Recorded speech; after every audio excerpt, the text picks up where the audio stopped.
Welcome to Podcast of All Podcasts. Enjoy best moments of podcast history. Al Green. Al Green.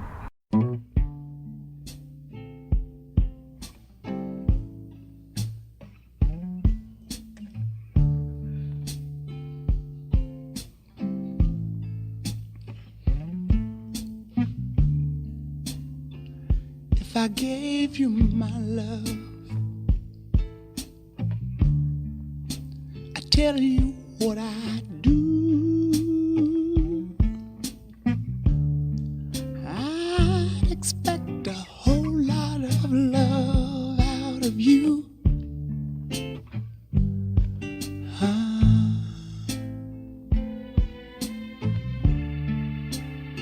You got to be good to me. I'm gonna be good to you. There's a whole lot of things you and I could do. Yeah.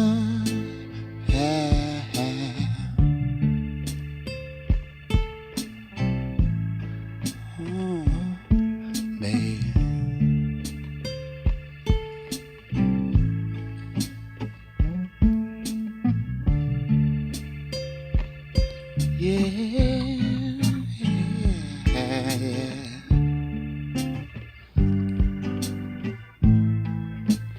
What about the way you love me?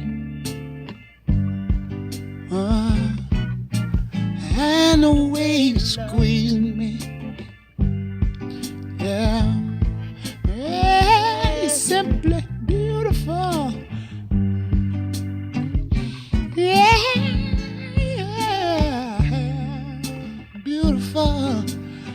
Yeah, when you get right down to it. Oh,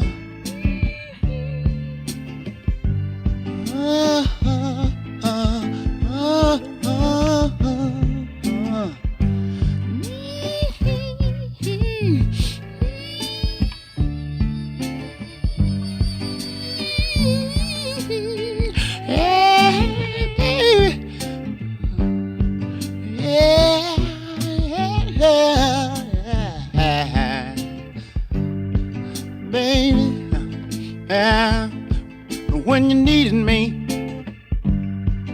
I was right there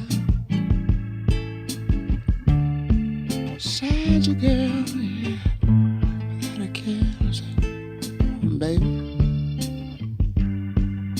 baby, baby.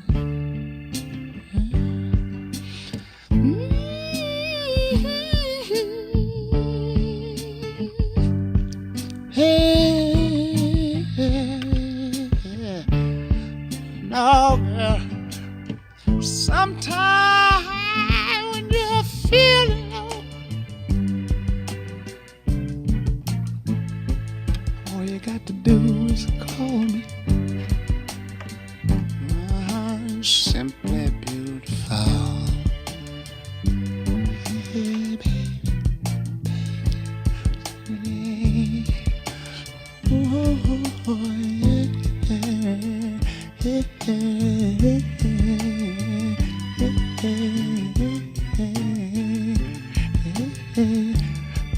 Ooh, baby, there's so many good things I could say about you, girl. I could say that I really,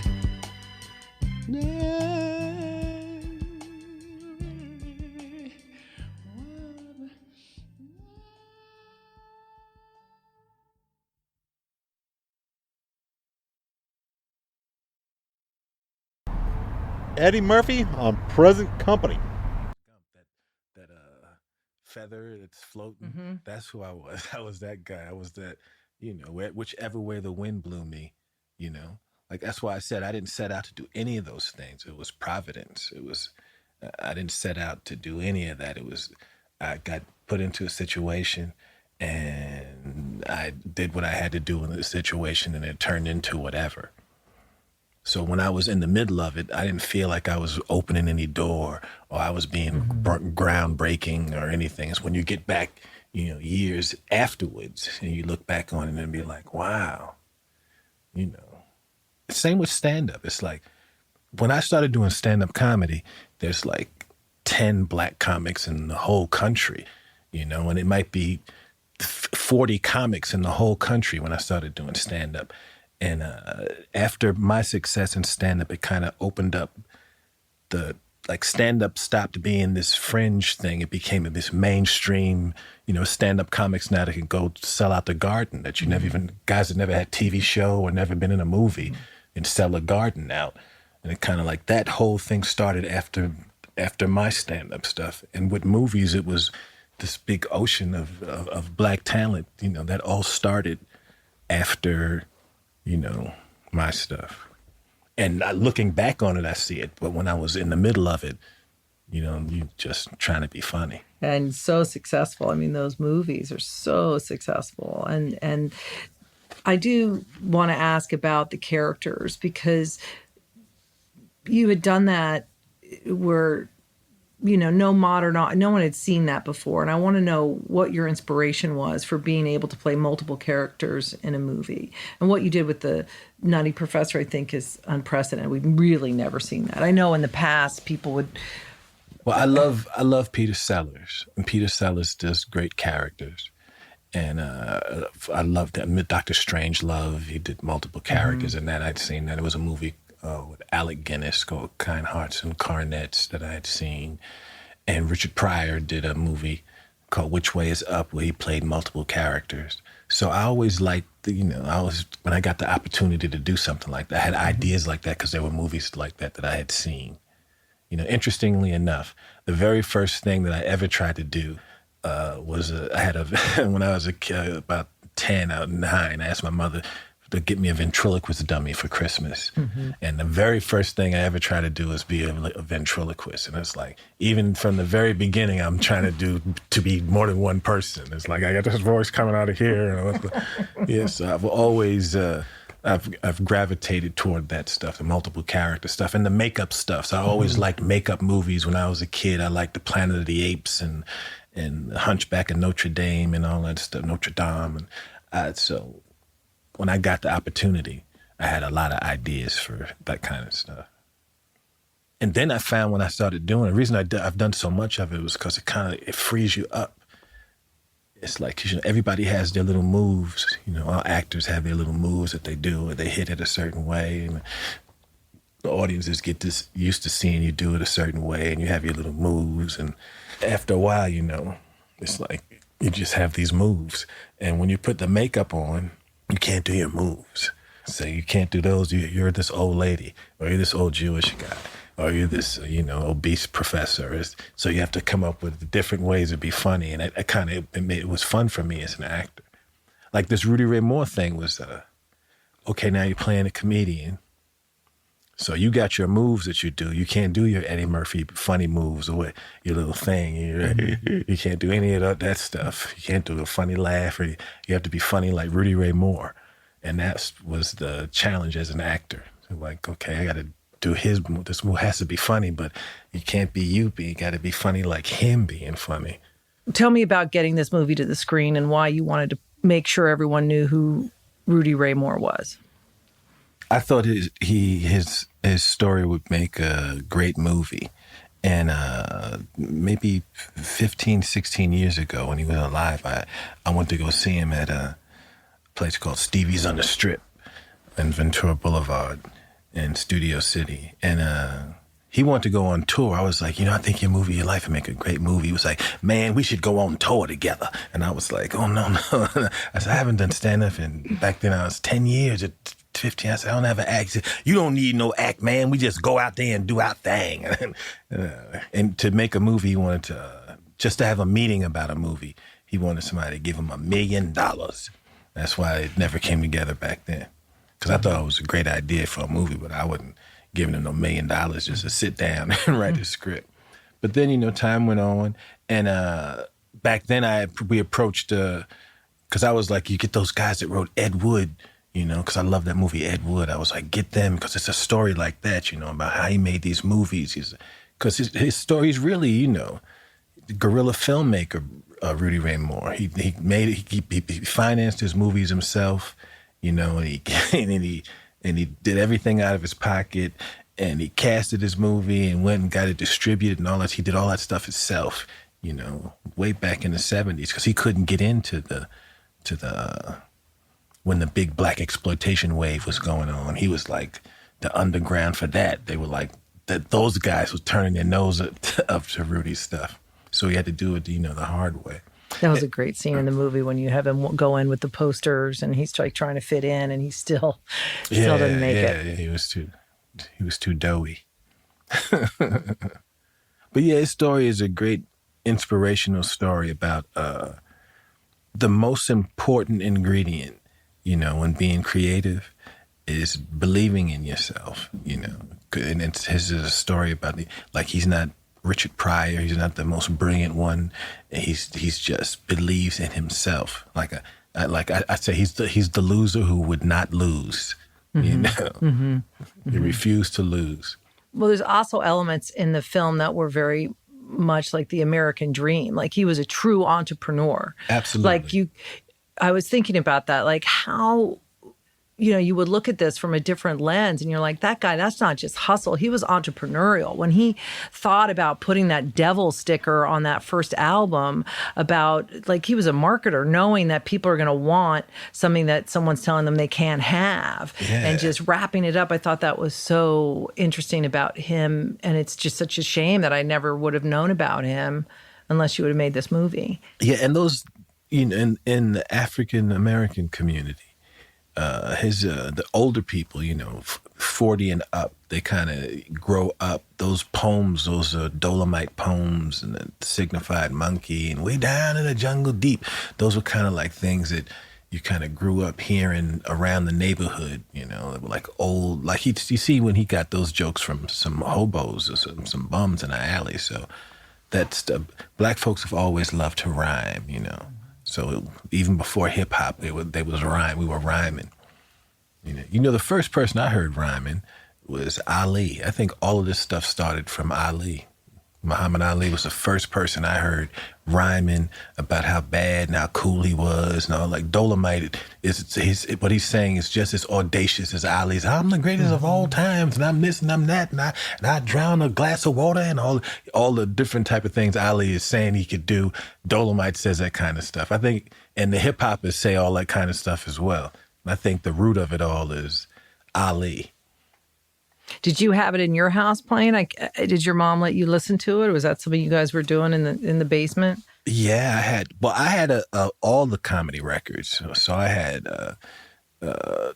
Red Fox and Lenny Bruce and Richard Pryor and Bill Cosby and, you know, Lord Buckley and Derek and Clive, because I started doing stand-up when I was 15. So I had an interest in all this. I used to listen to everybody. And I was aware and listened to Rudy Ray Moore. Where'd your fearlessness come from at 15 to be able to just say, I'm going to go do this? I never even thought about it. You know, I look back on it now and I trip about how young I was, you know. I mean, you have kids that age. Can you imagine your kids just like, that's it, you're going out, you're doing it? Like I was working bars. When I was 15, 16, I was working bars. You know, and I didn't look at it as being fearless. I just wanted to get up there and be funny.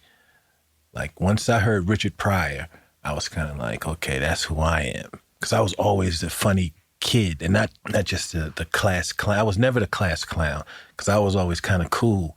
So I was like the cool guy in the back that would say some shit, you know, with perfect timing, and I can do impressions of everybody. But from really early on, I was like the funny kid. And when I heard Richard Pryor, it was like, oh, okay, that's who I am. That's what I am. I'm what that guy is. And that was 75, 76. So when I started getting on stage, it wasn't like I didn't look at it as it just being a brave thing. I just wanted to get up there and be funny like Richard Pryor. Mm-hmm. A lot of youth and energy and just moving forward. That's why I wasn't that's why there's no fear. You know, when you're young, you don't know. You just go and do it. You take everything for granted. You know, on SNL, when I got on SNL, one of the reasons why I got on SNL the first season that the original cast left and they brought in a bunch of new people the first time they did that, and they hated it. They hated the show, and all the critics hated it, and the people rejected the show, and it was horrible. And they said the one bright light on the show was that kid Eddie Murphy. And the reason I was a bright light was because I wasn't even caught up in how grim it was. The show, I was just so happy to be on TV, and I was just so happy to be fun. So that came across. That came across. I wasn't like, oh no, I'm on this horrible show that everybody hates. You know, I was right in the middle of that, but I was just so happy to be there. You know, I was getting laughs. What's harder to be funny when you're scared or angry or, you know, bitter. You could still do it, but it just doesn't come out the same as if you're like, you know, you're just happy to be there and you're feeling joy and you're excited about doing it. This movie, like, I've been sitting on the couch the last couple of years, not doing anything. Pete Holmes with Ed Helms.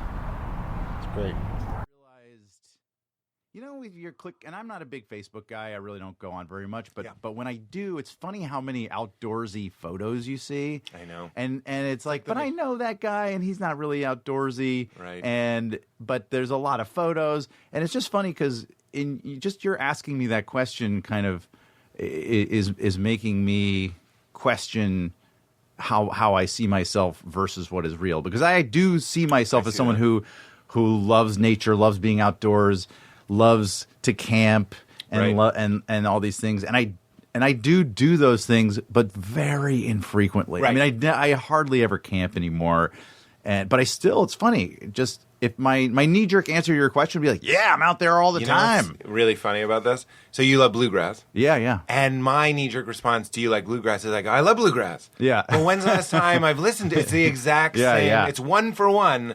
I think of myself as a bluegrass person, and you think of yourself, you know, mildly, and you think of yourself as an outdoorsy person. Hey, let's just spend the rest of the time figuring out all the ways we're wrong about ourselves. No, that's what this podcast is all about.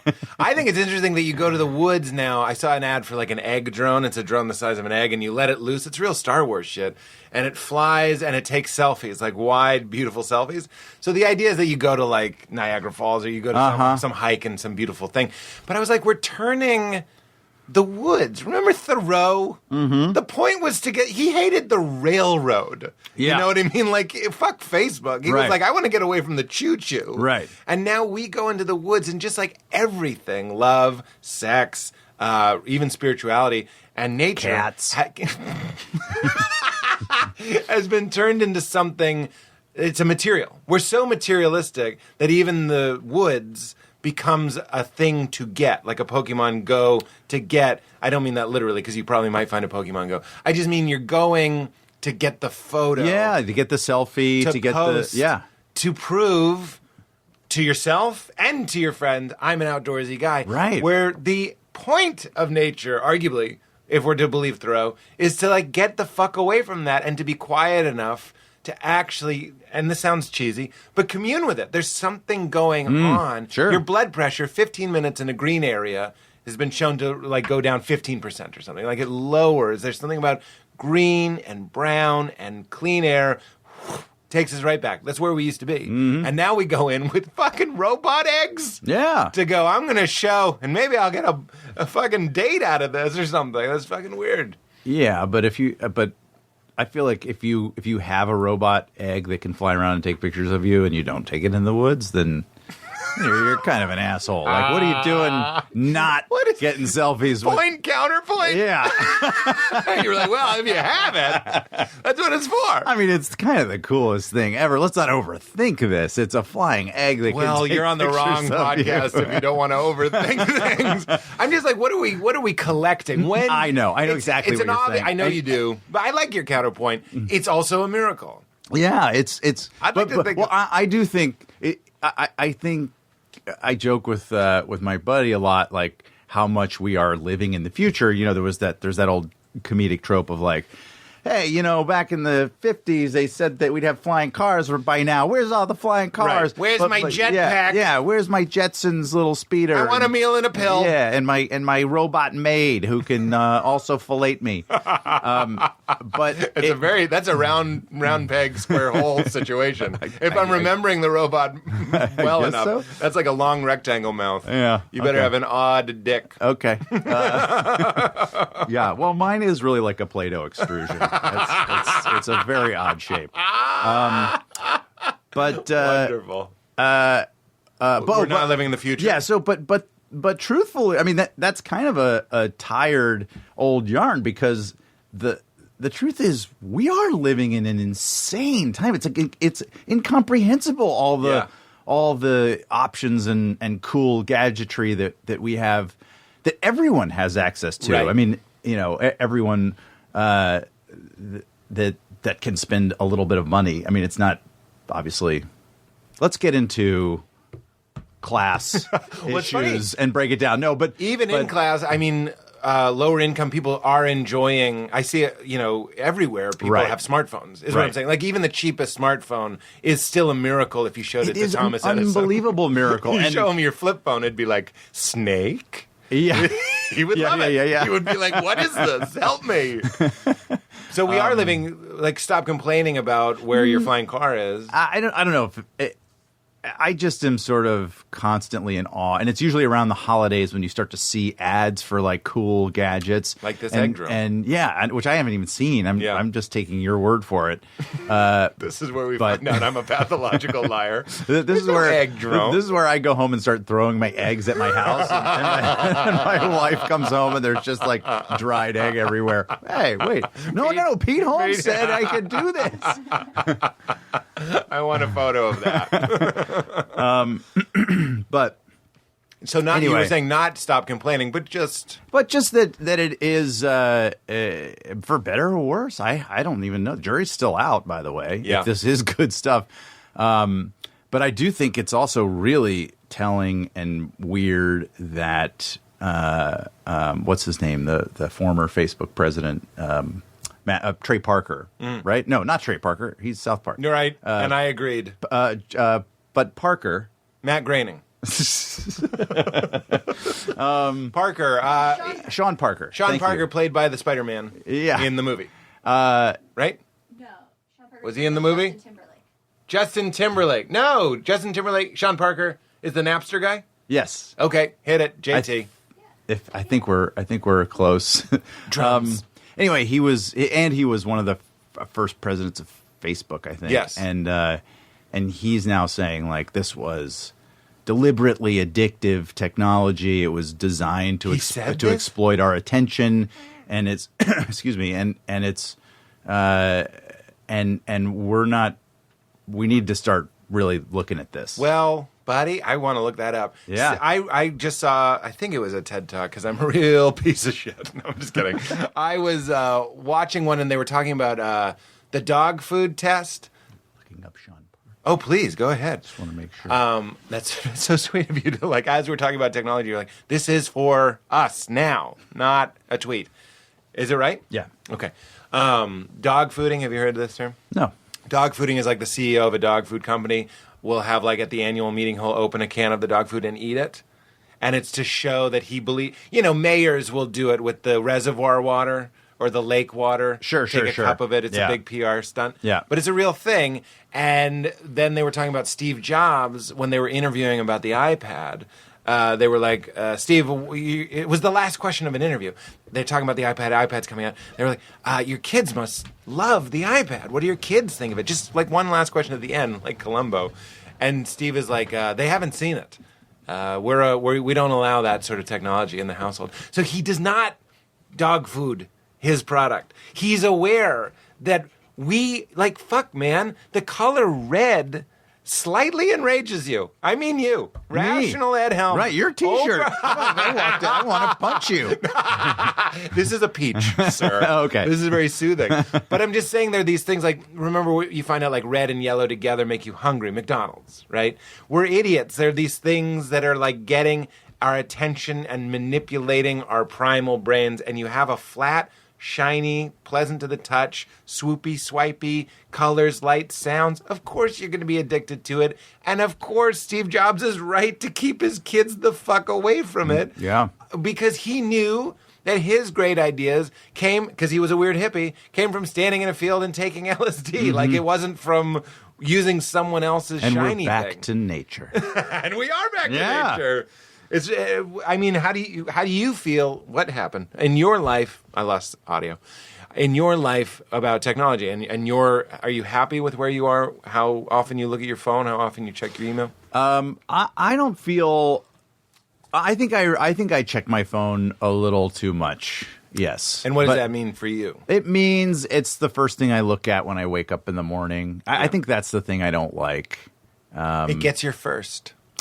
That's what I've been calling it. It's like I said this morning as I drove in, I was like, Ed Helms gets my first today. Meaning, it sounds weirdly sexual. I just mean like, Sounds wonderfully sexual. Delightfully sexual. In the morning, the cloudiness of who you are and what you have to do and your responsibility and all the kind of illusions that we wear are at bay. And yet, in that precious moment, I'm with you. We look at Facebook. Unless we discipline ourselves not to, I suppose. But this is where I'm at. I'm with you. Yeah. But I don't, weirdly, I'm not like a social media guy that much. I mean, I am on it. I'm on Instagram and Twitter, and I chime in. I sort of go through phases where I'll do it a bunch, and then I'll just drop out for like 2 months, and I don't even think about it. It's weird. And I think this is a little bit of my my professional life. Like as a comedian, as a performer, there's something where I, I'm kind of hungry. Matthew McConaughey with Jeff Bridges. Well, now as you ask that question, I don't know how you feel about this. I like to expose the back thing, and I take pictures from the, behind the movies a lot with this wide-lux camera, so I'm as guilty as anybody. But in a way, it's a bit like saying, I'm going to show you a magic trick. Now look at this hat, and you see there's a false bottom, and then a little rabbit fits in there, and then you show the trick, So I'm a little concerned about having people, but this is tough. This is an assignment. This is a hard part of for me. I find it so difficult. This is the kind of the barker at the carousel part of our profession, right? Come see our movie, everybody. How do you frame it without spoiling the thing? I love seeing movies. My favorite way to see a movie is to not to know anything about it. Right. Like. I'm thinking of some of your movies, like Magic Mike, for instance. Yeah. I had no idea, and it came across. But now you asked me that question. Now, let me get into it as best I can. So, I mean, we're, I didn't mean to, mess you up. Let me struggle with it. So, you shoot the guy, like you say, a lot of emotions are going on. You can imagine, in real life, if that was going on, your best friend, been killed. You don't know if you can get this guy. You're old. You're out of breath. You should have it like that. You pop him, relief. I got it. This stranger's looking at you like that. All right, let's get out. Yeah. I don't, you just kind of throw it, you throw it, and sometimes, starting a scene, just where you are before they say action, don't you? That's kind of a big thing, don't you think? Entrance. Where you are, and so. And then ride. And then you go. How you set off, and you often say, well, what can I do? And sometimes just I'll ask the, thespian God or whatever. I say, what, take me. What do you want me to do? Don't do anything. Right. Just relax. I got a friend who says, try and fuck it up. Watch. It's impossible. Try. Oh yeah, there you try go. And there fuck you it up. go. You can't. Maybe one of these bank robbers is going to want a gunfight, and I can dodge my retirement in a blaze of glory. Well, I've seen you shoot. Won't be much glory in it. Have you worked with Kevin Bacon? No. He said, "Oh, great thing, we were doing a scene." And, I don't know about you, but I got a lot of anxiety when I'm working, tension, especially when the material's good, you want to do it justice, So we're doing this scene. There's a bunch of actors, around, and Kevin's there, and he brings us. He says, "Come on, guys," and we rally around. He says, "Now just remember, everything depends on this." Right, and it kind of puts it all in perspective. Oh yeah, lighten up. But also, that moment, what you bring in that moment, that is everything. How you're, dancing in the moment. Yeah. I don't know. Well, you talk about approach. Where are you right before going in? I hear you, because you don't want to be.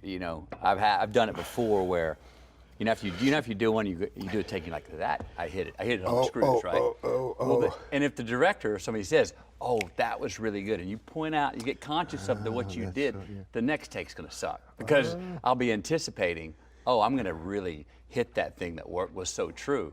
And then I put a cherry on top of a cherry, and you're like, well, that was bullshit. Oh, yeah. Or have you had the experience where you think, oh, man, I kicked that thing. Oh, shit. Then you go see dailies the next day, and there's some asshole up there cathartic, has nothing to do with telling the story. You got off, because it feels great to have all that, but it doesn't apply to the story you're telling, And other times when the director will say, we've got to move on, you say, I wasn't feeling it, and then you see the dailies and you go, oh, he was right, it's fine. Right. Huh? I've heard that great quote, there's a difference between self-expression and art, I mean, I've done it before, and I've seen it where you go off and you get off. Yeah. But in the context of telling the story and the building and architecture of the character, you're going, well, okay, that was a one-man show, but what movie was that in? That's right. Great, but that doesn't fit in what we're building. Yeah. You see these hands, Brian? These are my father's hands. I've scratched and clawed through the hot earth with these hands, and I will bury you with these hands. Say, hey, I recently saw Gold, man. Dug that movie. Now tell me about that. Tell me how that came about, what attracted you to it and all that. Came at me about 4 years ago. One of 3 scripts I've read.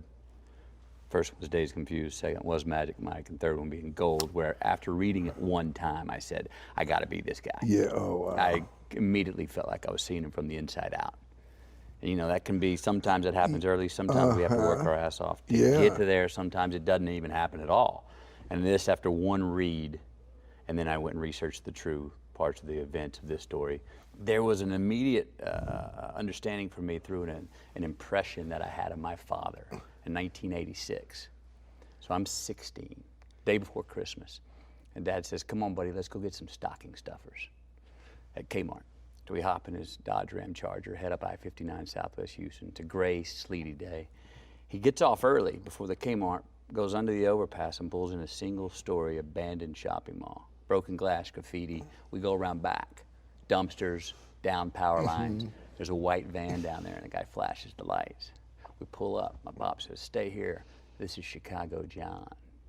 All right, and I'm 16 going, this is great. What are we doing? What are we up to, man? It's 2:30 in the afternoon before Christmas. Well, this little short, bald, pudgy guy gets out in a leather jacket. He goes and he opens up the back of the van. There's a kitchen sink back there. There's a washing machine, microwave, like a walk-in pawn shop, right? He opens up a little glove box, a little shoebox, pulls something out wrapped in paper towels. He goes and backs into the open door of the passenger seat of the van, and my dad's in front of him, so my dad's got his back to me. Well, whatever he opened up made my dad's shoulders go, oh, gee.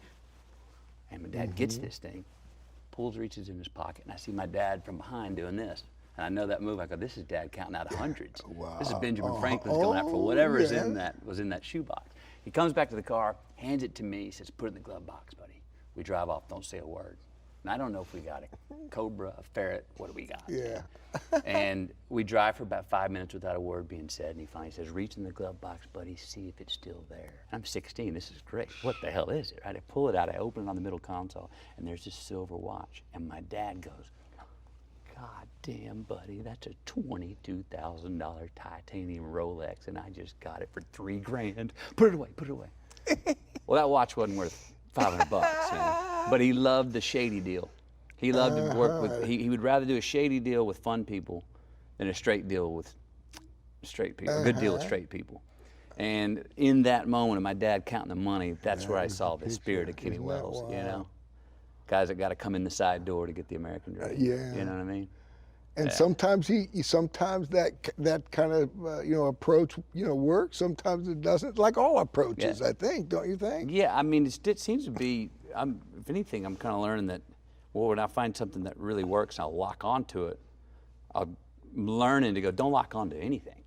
That can work and keep that in your quiver, but you may have a different inspiration for another character that you've never had before. Yeah. So I'm trying as I do this longer, trying to put less and less rules on myself on how to go about it. Oh yeah. You know what I mean? Keep learning. Yeah. But I was talking about the story and the character. What I found fascinating about the story of Gold is about this guy who you're kind of you're rooting for, and then you say, oh no, don't do that, and he does it, and sometimes he falls on his ass, and sometimes he gets that letter in the mail, And that's like life, isn't it? That's what I kind of dug about the message of that movie. It reminded me of that, that Zen story of the, the farmer who's got this, beautiful, bunch of horses, and one day his horse leaps over the fence, and all his horses go, and his neighbor comes to him the next day and says, "It was terrible. How terrible that happened. You lost all your horses." And he says, "Well, we'll see." A couple of days later, his mare comes back, and she's got a whole herd of horses and this beautiful black stallion with her. And neighbor comes and says, "How wonderful! Your horses not only came back but brought this other great horse. How lucky you are." He says, "Well, we'll see." A couple of weeks later, his son gets on that stallion. It rears, busts the guy off. He breaks his leg. Neighbor comes, "Oh, so sorry about your son." "Well, we'll see." A couple of weeks later, the war breaks out. They're coming there looking for young soldiers. He comes to his house and says, "Your son, where is he, your son? We're looking for." He said, "Well, he'd love to come, but he's broken." "Oh, we can't use him." And the neighbor comes, well, we'll see." You just never know in life. It keeps flopping, and what you think is your downfall is your smart thing. And isn't that wild? It is wild. Yeah. And it's when do we become conscious that everything is ultimately as it's meant to be? Yeah. Sometimes you notice it soon after the fact. For me, I try to get relative pretty quickly when I'm faced with the inevitable. Let's get on with this and figure out how this is going to be constructive to my life, instead of becoming a disease in my life. Sometimes you find out years later. Sometimes you find out, you hear people find out on their deathbed. Yeah. And a lot of people, we don't find out until we don't find out. Yeah. Until we, move on. If we find out then. Yeah, it is a trip. Yeah, I'm thinking of my own life. I'm dangerous when I start getting too happy. Right. I think, watch out, man. And then I also notice the times when it's the worst. Or thinking about, would just pop into my mind, I have fights with my wife or something. I say, oh God. Then after a while, if you get into it, it's an opportunity to develop more. Nick DiPaolo. Was a white guy shooting like an innocent black guy. They leave it up there for 3 years. Because we can't get enough exposure of that. Then friggin' Chicago, I don't fucking get it. It has to be so gang and fast. Nice job by Rahm Emanuel, the mayor of Chicago. You're doing a bang-up job, dude, just like every other fucking liberal mayor and liberal city in the country, just turning into a sewer. 28 people shot in less than 18 hours in Chicago. And they're people, folks. Don't forget it. We get so desensitized. They just become numbers and shit. 28 people shot in less than 18 fucking hours. That's all I'm going to say to you. The whole article lists, like, each person, how they got shot, and, what their names were, what block. So at least it puts a name on it. But that shit that's not even going on in fucking Syria, for Christ's sake. What an embarrassment. What an embarrassment this country's turned into. It really is fucking sad. Oh, yeah, but if Trump wants to put National Guardsmen in there, that makes him some type of fucking Nazi and just unfriggin' believable. And then this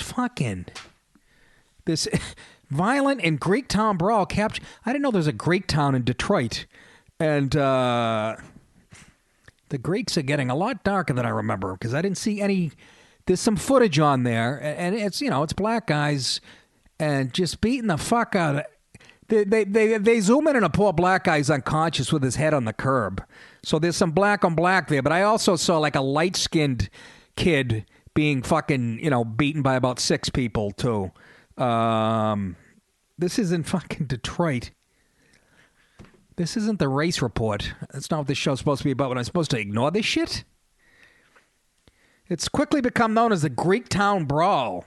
I bet you the libs love this, though, the headline. Because you read the headline, you think it's fucking Greek people beating up Greek people. That's what you'd think. I read some of the comments after the article, and I was crying. Yeah, they were fucking racist, but also true. Bringing in Aristotle and Greeks and the N-word and very funny shit. Just, there's nothing better. It's the only place, by the way, you can get the truth about race in this country is after you read an article that involves a racial incident. Go to the comment section. It's the only place that Whitey is allowed to speak his mind, and a lot of them do it anonymously, of course. But by the time the cops in Detroit were alerted to what was happening in Greektown, there were a ton of people out there on their cell phones. And, instead of calling the cops and shit, they're videoing it for Facebook. And that really is disturbing. We are really fucking rotting. The very fabric that holds us together as a society, we're rotting. We're rotting like that fucking Russian. I don't know which Russian it was. Khrushchev or one of those guys said we would rot from the inside out. And we are. We are rotting. It's an experiment that's not working. And to drag people over here 400 or 500 years ago from another part of the planet unwillingly, and now you're seeing the fucking results. It's again, and I'm not just talking about the slavery thing. I'm just talking about people coming. It worked for a while. The Germans, the fucking Danish, the fucking Italians, Irish, all came over, and it was working for a while. But it has all gone south since then, and really fucking disturbing. I don't know what the fix is, but more law and order wouldn't hurt. And if I hear one more time, though, they were interviewing some black woman about a shooting, and her kid was involved, and she's saying that the cops need more training, and I'm saying that is not true. I think young black females need more training, not to get pregnant by every fucking idiot thug who's going to get you pregnant and has no intentions on raising the kid with. That's where the training needs to come involved, rearing children in the black community. And I'm saying this because I've heard black people say it too, on pastors and priests and whatnot. So get off the fucking cops. They're in your neighborhood trying to save black people, and yeah. We've been over it 1,000,000 times. Yes, there are some bad ones, but I'm so sick of hearing, they need more training. And anytime you hear anybody talking, they use the word community 8 times in a minute. They're so far left and gone and fucking... it's just fucking... But they show the Greek Town Brawl, and it's just fucking unbelievable. And there's kids filming the shit, and then they turn the camera on themselves, and they're laughing into the camera as people are fucking being beaten within an inch of their fucking lives. What the fuck is happening? What is going on? Who's an animal?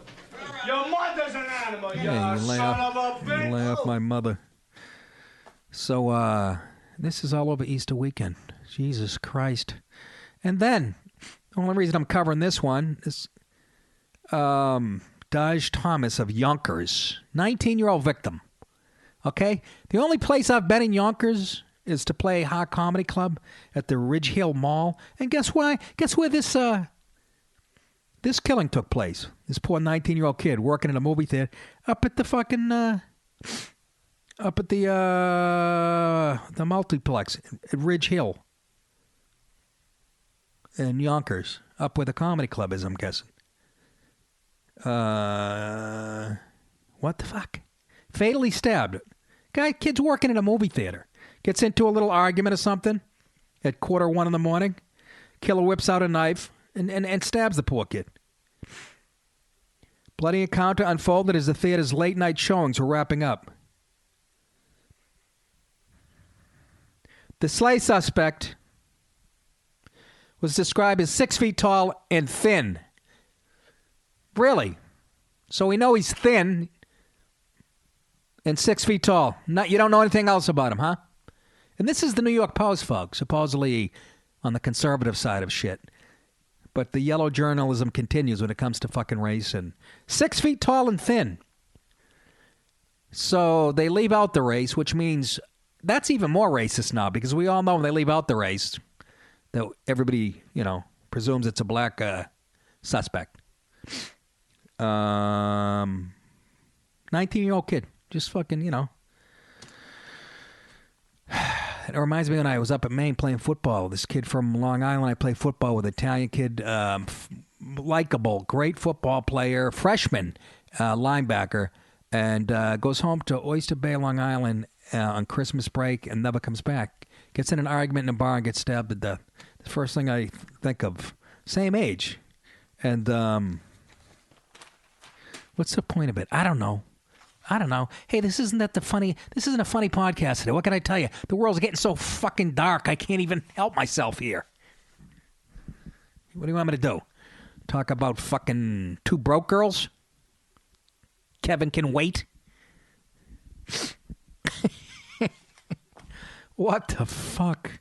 By the way, the Yankees have won 7 in a row, and it's making me sick to my stomach. My Sox are right behind them. Boy, that Chris Sales is worth every penny. Oh, my God, is that fucking guy amazing. But, yeah, the Yanks ripped off 7 in a fucking row. And it's going to be interesting this year, I think. Why am I bringing that up? I don't know. Oh, because it's Patriots Day today. And the Sox are playing right now. As a matter of fact, they started at 11 a.m. And, yeah, it's going to be a fucking killer summer of baseball. I'll get to the article about baseball in a second. It's a whole article. It's called Diamond in the Rough. It's all about young kids. They don't like baseball. It's too slow and ba-ba-ba. Gee, you think it have anything to do that they were raised on fucking video games and everything else where the visual changes every 3 seconds and they can't, But actually, I'll get to it in a second. There's a line in that article that made me almost come out of my chair as a reason to why a lot of people don't like baseball, and it's really sickening to me. But can you get away from feminism, folks? Anywhere, if you're watching TV, and that's going to be my job when I get on the radio show, to point out how entertainment's been hijacked by the feminist movement, and it's just, you can't get away from it, whether it's commercial. And I'm telling you, they turn it up on the weekends. No matter what you're watching, there's more commercials.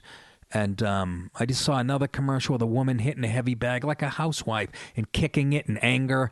I want you to fucking start counting how many times they show that visual in a commercial. That female anger, and again, I'll say it, the feminist movement has hijacked the civil rights platform. And as far as entertainment goes, you're not going to see a straight white male in anything within the next 5 years. You can't get away from it, whether it's an episode of Chopped on the Food Network. I've never seen a show that's more politicized. Everything's politicized. I'm going to play a clip of some Patriots fans. There's the whole thing, about the 6 Patriots that now they're online bragging how they made a little video how they're not going to the White House because Trump's in there. And you know what? You're just making me fucking hate you guys. I'll follow the Patriots and Belichick and Brady, and I love that they're friends with Trump, and I'll hate you guys. We'll fucking use you for what you are, just ignorant athletes, you 6. And a couple of them are already gone, actually, from the Pats. And, I'll still cheer on the Patriots, but, if you blow out a knee, I will be laughing my balls off. Anyway, as far as the feminist shit goes, how about, you ever see Two Broke Girls? Have you seen that show? It's like 2 retarded kids wrote it. It is the fucking worst thing I've ever seen. I know Whitney Cummings is like the fucking executive producer, and I've actually met her. I like her. No offense, but holy shit. Mike Rowe with Lewis Holmes thing. Later, you're getting good at it. 2 years after that, you got 3 trucks and 5 employees.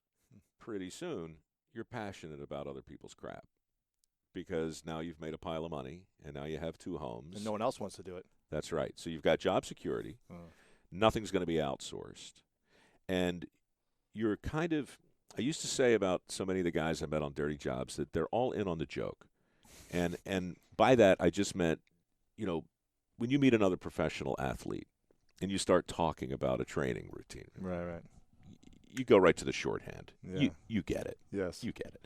When you talk to a soldier or a Marine who's been in action, and you have too, you just get right to the part, right? And so people with dirty jobs, they get it. Right. Whether you're hanging upside down on the Golden Gate Bridge, spot welding, or whether you're just crawling through the sewers of San Francisco, knocking out those rotten bricks and putting in new ones, you get it, right? And so the idea and the big lesson that came from working with so many of those people for so long was that, by and large, as a group, they were happier than most of my friends.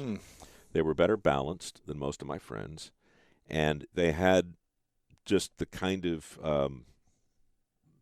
peace, I think, that comes from knowing if I call it the "It's a Wonderful Life" test, right? Another movie you probably don't remember. You were born in 1983, but if you're somehow magically pulled out of existence, like right now, right, what happens to the world?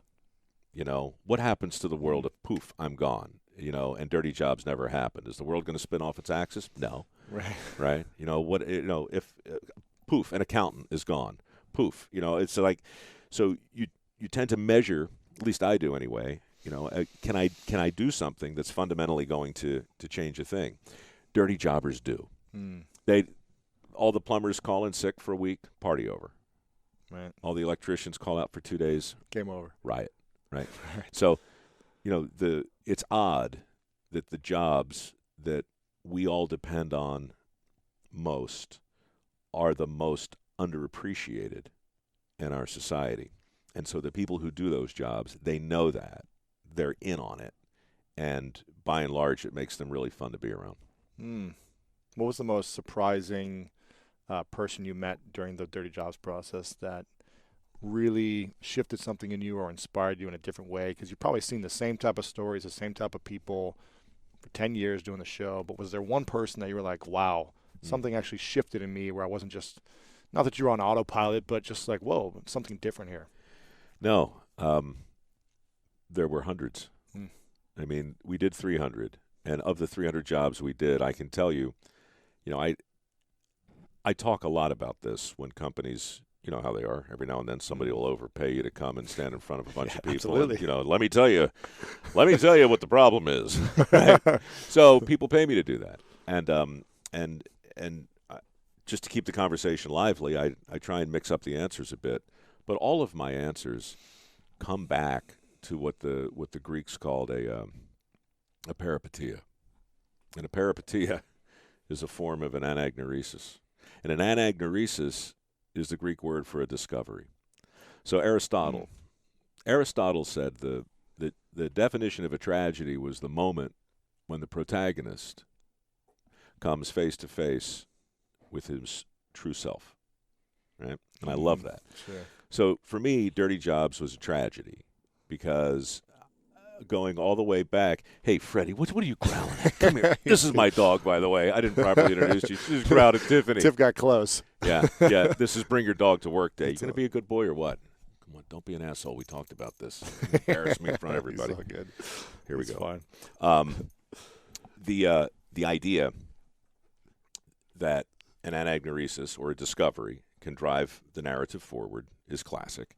But the idea that a peripeteia, which is a discovery that fundamentally changes the direction of the narrative, that's what I love. So, like, when Bruce Willis realizes in the beginning of The Sixth Sense, you saw The Sixth Sense? Yes, I did. Okay, great, because that came out after 1983.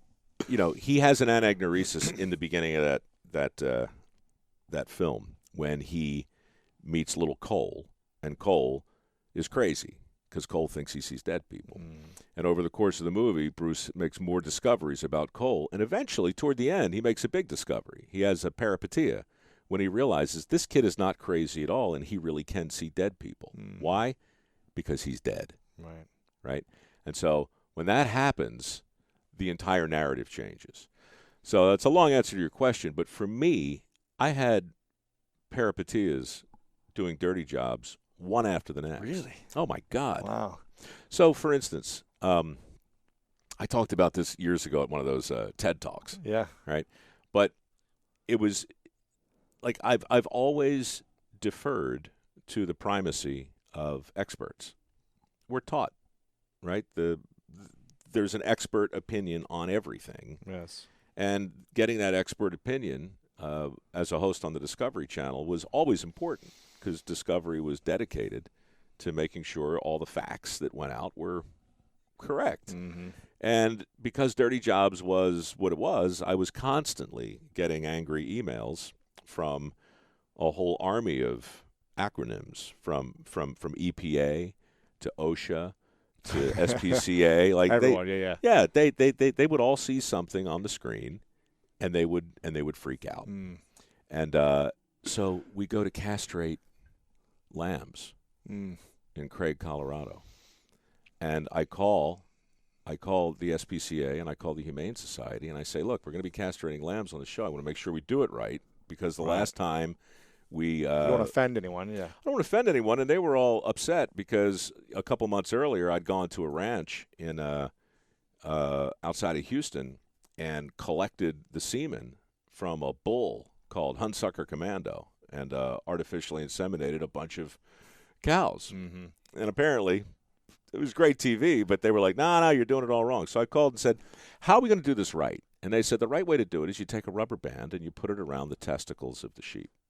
And over the course of a couple days, the testicles fall off. Oh, my gosh. And I'm like, all right, well, that sounds what it is. It'll be interesting TV. So we go there to do the job. You have a time lapse for 2 days? You see well, I don't know what we're going to do. Right. Because I never did on Dirty Jobs. We always showed up. There was no pre-production. There was no plan. There was no second take. See what happens, yeah. Right. I mean, it was a very, very honest show. And the rancher was a guy named Albert. And he and his wife, Melody, they brought the first lamb out and they put him up on the fence post. And Albert reaches in his pocket and pulls out one of those rubber bands, like the Humane Society told me. Except it's not a rubber band. It's a switchblade. Oh man! He pops it open and he leans down and he grabs the scrotum and he pulls the scrotum towards him and he clips off the tip of the scrotum. And then he pushes the scrotum back, exposing both testicles, which look like thumbs on a little lamb. And then he bends down and he bites them off. Oh, my gosh. And then he spits them in the bucket I'm holding. And I'm like, what the hell are you doing, dude? What happened? My little show just turned into a... it's like now it's suddenly a German porno or something. Like, what are you doing? So I say, cut, stop, which I never say on Dirty Jobs. And I said, Albert, look, I get it. You've watched the show.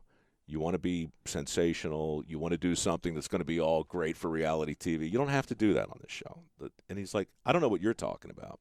I've been ranching for 4 generations. This is how we do it. This is how we do it. This is how we've always done it. And I'm like, okay, look, I don't know what kind of operation you're running here, but you're freaking me out. Can we just please do it the way the Humane Society does? And he says, well, it's not very nice. I'm like, not very nice. You just bit the balls off a sheep, dude. Come on, man. Let's just do it right. So we start filming again, and Albert goes to like this tackle box, and he comes back with these bands, and his wife puts the little lamb up, and Albert puts the band over, and he put the lamb down. And now the lamb is just, trembling. And this poor creature walks off into the corner of the pen and just kind of sits down. And I'm looking at it, and I'm like, Jesus, the pain. Like, how long? How long is he going to be like this? He said, about 2 days. Oh, my gosh. Meanwhile, the one he had just orally violated. It's fine. It's walking around. Looking around. No blood. Wow. Not a care in the world. Back with his mom, and they're like trotting off over the Rockies to pursue a life of religious lamb fulfillment or whatever they do. And I'm just like, you know something? It was one of those peripeteias where it actually clicks in your head. And the lesson on that day was beware of experts. Just beware of the idea that one size fits all. It looks so much kinder but it's not. Mm-hmm. And so, that was the day I started writing down. I mean, I always kept a journal, but that was where Lessons from the Dirt really began to originate. And like I said, there were hundreds of them. Every time there was something new. How would you prepare yourself for the show then? Would you just show up as an open vessel? Would you do a ritual, a routine? What would you do? I had worked 15 years impersonating a show host prior to Dirty Jobs, as well as a journalist. I had a lot of different jobs. I was an inveterate freelancer, committed to impersonating successful people on TV. Right. As you know, as an actor. As an actor and as a host. Yes. The reason most TV sucks is because it's the same reason most music sucks, and it's the same reason most commercials don't work. Everything is focus grouped, right? And when you focus group a thing, you eliminate really bad ideas and really good ideas. And what you're left with is that soft, squishy crap in the middle. That's just how it works. Right. And so when Dirty Jobs, no one's taking a risk, is what you're saying. Well, yeah, really, yeah, that is what I'm saying. Because if you greenlight, if you're an executive at a network and you greenlight an idea that is similar to American Idol or The X Factor or America's Got Talent, and it fails, a big, expensive, shiny failure based on those successful ideas, you're not going to get fired. And you're not going to get fired because, well, look, who knew? It worked there, and there. Right. You can't blame me for going crazy. Now, Dirty Jobs, I needed somebody to take a risk with me on Dirty Jobs because there was nothing on TV that looked like it. Right. At all. This is before. There was no Swamp People or whatever, all these all that stuff. Duck Dynasty shows, That all came out of Dirty Jobs. Yeah. There were 32 shows that came out of Dirty Jobs. And in 2003 when we shot the first couple hours, there really truly was nothing to look at on TV. So it was utterly non-derivative. And I give huge credit to a couple of individuals over at the Discovery Network who really pushed that thing up the hill. Yeah. And just said, look, that at base, what Mike is doing on the show is satisfying curiosity, which is our mandate at Discovery. But he's doing it in a way that is very unusual and very, very transparent. And we like it. And a lot of people didn't. And so ultimately, to your point, the people who took the risk on the show inspired me to make sure, because the show didn't look like other shows, I didn't want to look like another host. So to answer your question, I completely disassociated myself from the host model. Sure. So there was no ritual. As a host, it's nothing but ritual. You stay up the night before, you get smart on the topic. You have to. You've got to Google me. You've got to read up on me. Otherwise, right? You have to do something. Yeah. And I had become very facile over the years in creating the illusion of competence. But that's all it was. I used to call it the plaque approach. Not the stuff in your veins or on your teeth, but literally a plaque on a statue. Right? So I used to host all kinds of shows where, we were pulling stuff out of our butt constantly. And I'd walk up to the statue of Francis Scott Key, and I would read the plaque. 2 sentences or 5 or whatever, Yeah. but I'd get it in my short-term memory, and then I'd turn around to the camera and I'd say Francis Scott Key, born in 18, right? And so people would be like, "Oh, that Mike, he knows everything." Mike doesn't know shit. He knows how to read a plaque. Yeah. And so all of the ritualistic stuff from the hair, right? I mean, from hair and makeup, craft services, wardrobe, every single thing went out the window. You didn't have any of that. Put on your cap. That's it. Shirt, jeans. That's it. And I would put on a cap, and the first thing I'd say to wherever I was, like at that ranch farm, I said, "Do you have a cap? You have a business, right?" "Yeah." I said, "I'd be happy to wear it." 5 million people are going to watch the show. So it was, that's the reason I started wearing caps, and also just because why not? You don't have to worry about what your hair looks like. Exactly. Wear a cap. But really, Louis, what happened was every single convention of traditional hosting went out the window. And what I was left with was the realization that I'm not a host or an expert. I'm a guest. I'm an avatar for the viewer. And it's funny when you set the table just a little differently, how all your subsequent decisions will become informed by that. Right. So imagine the same question you just asked me, knowing that I was a guest. Thank you, folks, for listening. Tune in next week for more podcasts of all podcasts.